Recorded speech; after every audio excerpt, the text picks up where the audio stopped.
आणि आता एक नजर टाकणार आहोत 9 राजकीय घडामोडींवरती न्यूज टॉप 9 मधून। बेवडा पिऊन पिऊन तुझ्या किडण्या किडल्यात, आधीच माकड तर दारू प्यायल्यासारखा बोलतो। ओबीसी मेळाव्यात भुजबळांनी जरांगेंवर केलेली टीका वादात।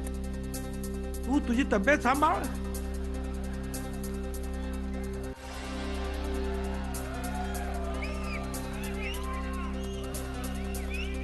बेवडा पिऊन पिऊन तुझ्या किडण्या किडल्या त्या सांभाळ। दारूच्या थेंबालाही शिवलं असेल तर जिवंत समाधी घेईन, जरांगेंचं भुजबळांना प्रत्युत्तर। दरम्यान मला खवळू नकोस, हाच माकड तुझी लंका जाळणार, जरांगेंचा पलटवार। नार्को टेस्ट करा, जन्मल्यापासून आतापर्यंत जर दारू मला जर अंगाला शिवलेली असली किंवा स्पर्श जर झाला असला तर मी जिवंत समाधी घेतो, नसता त्यांनी तरी जिवंत समाधी घ्यायची।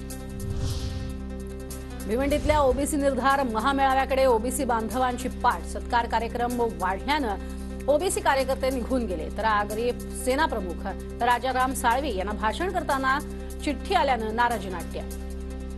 बोलण्यासाठी फक्त चिठ्ठी, मला खरोखरच वाईट वाटलेलं आहे। नाही मी आता नाही बोलणार, सॉरी। मी कधीही आरक्षणाचा फायदा घेतला नाही। भिवंडीतल्या ओबीसी महामेळाव्यामध्ये छगन भुजबळ यांचं विधान, आमचा विरोध झुंडशाहीला दादागिरीला, अशी ही भूमिका।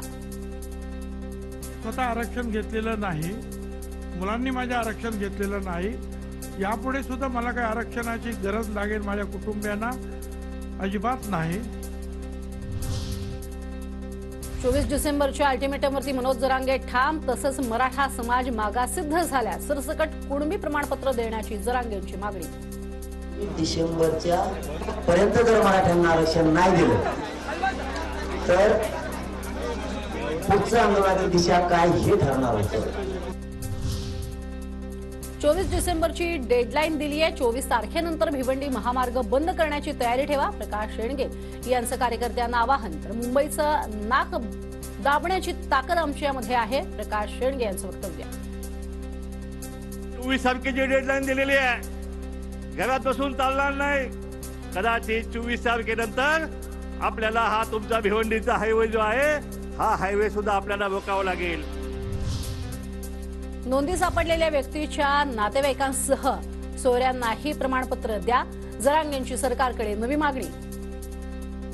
त्या नोंदी सापडल्यात त्याच्या सगळ्या परिवाराला त्या नोंदीच्या आधारावर फायदा द्या, त्याच्या सगळ्या पंजोबापासून द्या।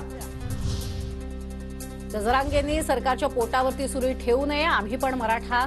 जरांगेंनी डेडलाईनच्या धमक्या सरकारला देऊ नयेत, रामदास कदम यांचं जरांगेंना आवाहन। माझा कार्यक्रम होण्याला मी घाबरत नाही, मात्र ओबीसींच्या विरोधात बोलणाऱ्यांचा पुढच्या निवडणुकीत कार्यक्रम करा, छगन भुजबळ यांचा ओबीसींच्या मेळाव्यातनं इशारा। एक लक्षात ठेवा, हे जे ओबीसीच्या विरुद्ध बोलतात त्यांचा मात्र कार्यक्रम पुढच्या निवडणुकीमध्ये केल्याशिवाय राहू नका, एवढं मग नक्कीच सांगा।